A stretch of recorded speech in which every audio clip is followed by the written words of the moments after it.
I'm going to give you just a little bit about what the RIBA has been doing over the last 2 years.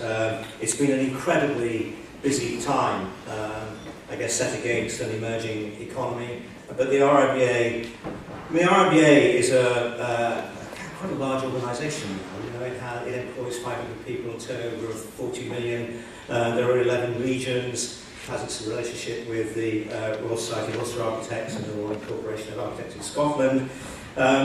And as president, you know, that's a big responsibility.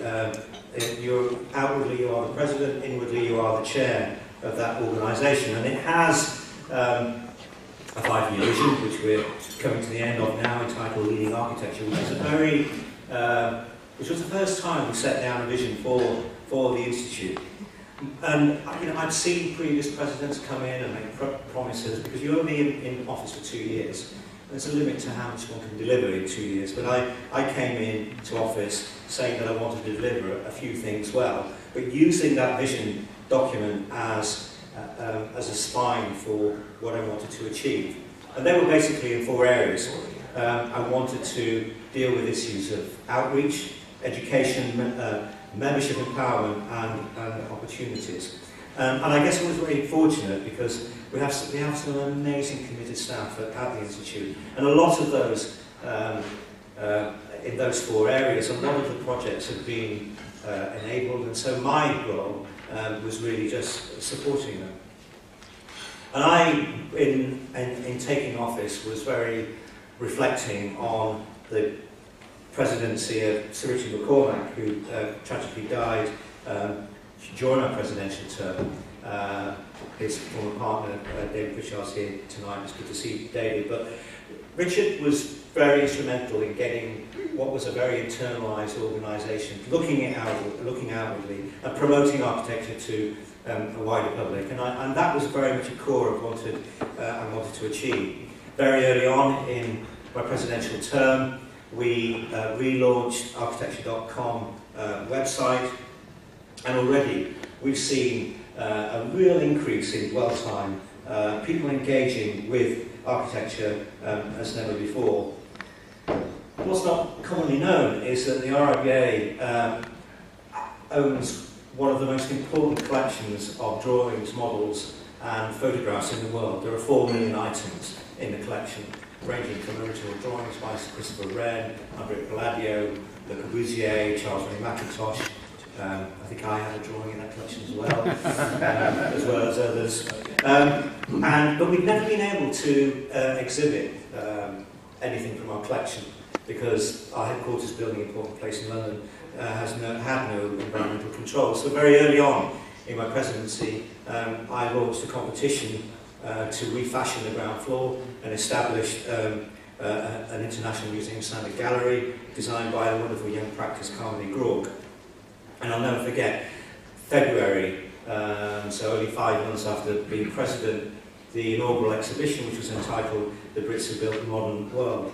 And probably one of the highlights of my presidency was seeing Norman Foster, Nick Grimshaw, Terry Farrell, Richard Rogers, Michael and Patty Hopkins in debate in the Jarvis Theatre, which is our main lecture theatre, something which we've never had before, don't sure that we'll ever see it again.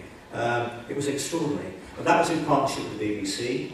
The BBC they broadcast a 3-part TV programme on their work, and each programme achieved 1 million viewers. That's 3 million viewers engaging with architecture and what we do as architects. Really quite remarkable. And I took the core of that exhibition then to Hong Kong with the support of UKTI, promoting British architecture in the Far East. And that exhibition reached an unprecedented audience of 4.5 million people. Quite extraordinary, all on the back of that initial exhibition. More recently, we have a great sort of head of exhibitions, inventive. She had an idea of taking the sort of really quite interesting playgrounds that we saw in post-war housing, and together with the Turner Prize, shortlisted Turner Prize entrants, they'd established, they was called Brutalist Playgrounds. They fashioned the playground in the gallery, made out of foam. You know, the RIBA had its first soft play area, and I couldn't. My kids would come down from Manchester, and I couldn't get them out of the gallery because they were there playing on these pieces of equipment that had been fashioned out of foam. And what was that all about? That was about introducing a new generation to architecture and the importance of architecture. The opening night, we had 1,000 people in there, children, playing on all the equipment, engaging subliminally with architecture.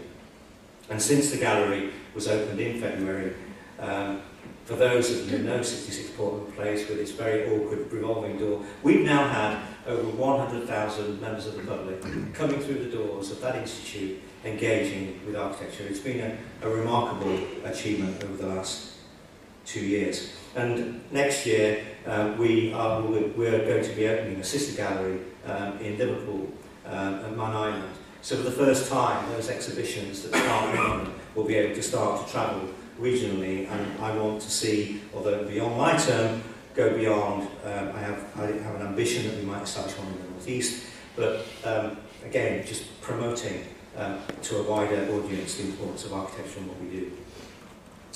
As far as education is concerned, I've always had an engagement with architectural education. The architectural model that we have in schools of architecture in the UK dates back to 1958. The industry is in an entirely different place than it was in those days. And together with the Education Review Group, we have a Vice President of Education and Director of Education. It's very difficult for me to explain RIBA Council, but you have sort of 60 elected members, and it's an absolute bear pit. You know, and my role to chair this 60 people, all with sort of their own agenda. And, well, I decided that we should, because this whole debate about the future of architectural education was coming to a head, and it was so important that we should hold RIBA Council in the open, in public. We had 200 people watching our councillors. They behaved very well, I'm pleased to say. But what we did was establish a 5-point plan for the future of architectural education.